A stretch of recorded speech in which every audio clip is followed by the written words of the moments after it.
Perbarui ilmu Islam kamu bersama Religion di tv1news.com dan TV1 Connect. Sesaat lagi Anda akan menyaksikan Jelang Berbuka dipersembahkan oleh Luwak White Coffee. didukung oleh Polisi Lain mengucapkan selamat menunaikan ibadah puasa Ramadan.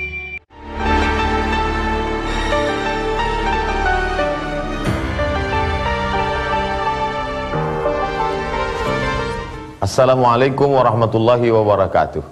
Mulut yang senantiasa mengagungkan Allah selalu mengucapkan Alhamdulillahi Rabbil Alamin.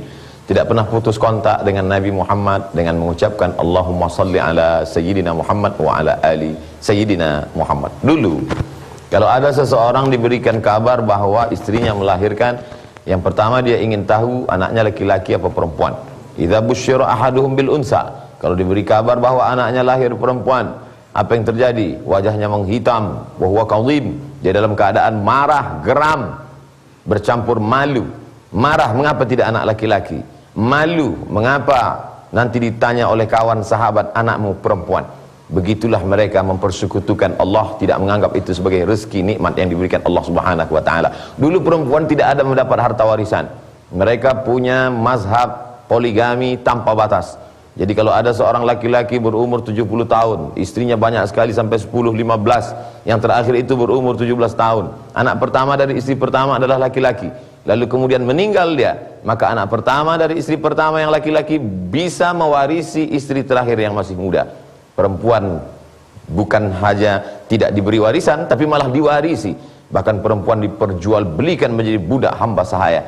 Lalu kemudian datang agama yang diridhai Allah Subhanahu wa taala. Al-yauma akmaltu lakum dinakum. Hari ini aku sempurnakan agamamu. Wa raditu lakumul Islam madina. Aku ridhai Islam sebagai agamamu, kata Allah Subhanahu wa taala. Islam yang diambil dari kata salam, penuh dengan kedamaian, keselamatan. Keselamatan yang diberikan Islam termasuk juga keselamatan bagi perempuan. Maka turunlah ayat membagi harta warisan untuk perempuan. Walakum nisfu ma taraka azwajukum illam yakul lahunna walad. Wahai para suami laki-laki, kamu dapat setengah harta istri kalau tidak anak-anak. Fa in kana lahunna waladun falakumur rubu'u. Tapi kalau melahirkan anak maka kamu dapat 1/4. Walahunna rubu'u illam yakul lakum walad. Istri perempuan mendapat 1/4 kalau tidak ada anak. Fa in kana lakum waladun falahunna thumunu. Tapi kalau ada anak maka perempuan istri mendapat 1/8. 1.225 juta diberikan untuk perempuan. Belum lagi yang disebut dalam kompilasi hukum Islam, harta dibagi bersama. Ini apa maknanya? Begitu Islam memuliakan perempuan yang sebelumnya dijadikan sebagai objek, dijadikan sebagai harta, seperti benda yang dibagi-bagi oleh ahli waris, tapi justru perempuan mendapat harta warisan. Sebagai istri dia mendapat harta warisan, sebagai anak perempuan dia mendapat harta warisan. Lidzakari mithlu hadzil unsayain. Anak laki-laki dapat 2 kali bagian anak perempuan. Mengapa Islam tidak adil?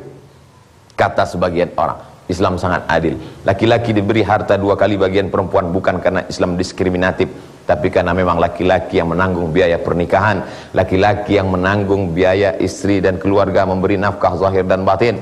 Laki-laki punya tanggung jawab besar. Sesungguhnya laki-laki diberi harta warisan bukan karena Islam diskriminatif, tapi karena Islam ingin laki-laki berwibawa dan di pundaknya ada tanggung jawab yang besar.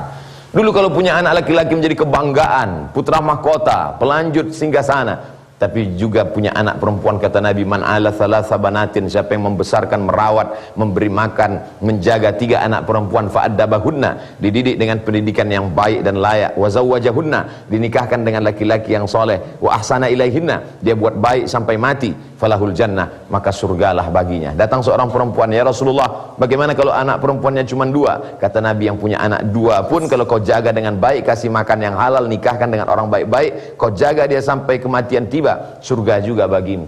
Begitulah Allah Ta'ala memuliakan seorang perempuan. Datang seorang laki-laki, ya Rasulullah, aku ingin ikut jihad mati fisabilillah, karena dengan mati syahid dipersaksikan oleh para malaikat, tidak merasakan sakaratul maut, tidak merasakan azab kubur, tidak merasakan hisab, langsung masuk surga. Alaka min ummin, ibumu masih ada? Kata dia menjawab, na'am, ada ibu saya di rumah. Ilzam rijlaiha fasammal jannah, kau urus tapak kakinya, maka kau dapati surga di sana. Menjadi perempuan menjadi kehormatan, kemuliaan, menjadi istri mulia, menjadi anak perempuan mulia, menjadi seorang ibu lebih mulia. Man ahaqqun nas bi husni suhbati, siapa yang paling layak mendapatkan baktiku? Ummuka, thumma man, siapa lagi? Ummuka, thumma man, siapa lagi? Ummuka. Begitulah Allah Ta'ala memuliakan perempuan. Bahkan ketika Nabi Muhammad SAW masuk ke dalam surga, Nabi menoleh ke belakang, dia lihat ternyata yang dipandang Nabi di belakang adalah seorang perempuan. Man anti, siapa kamu? Kenapa derajatmu begitu tinggi? Karena ternyata suaminya meninggal dunia, dia tetap istiqomah menjaga anak-anaknya, tidak ada satu kata pun yang keluar dari mulutnya sumpah serapah, dia ridha menerima ketetapan Allah, dia besarkan anak-anak yatim itu, surga baginya. Menjadi kehormatan bagi perempuan, dimuliakan oleh Islam. Semoga bermanfaat. Terima kasih. Wassalamualaikum warahmatullahi wabarakatuh.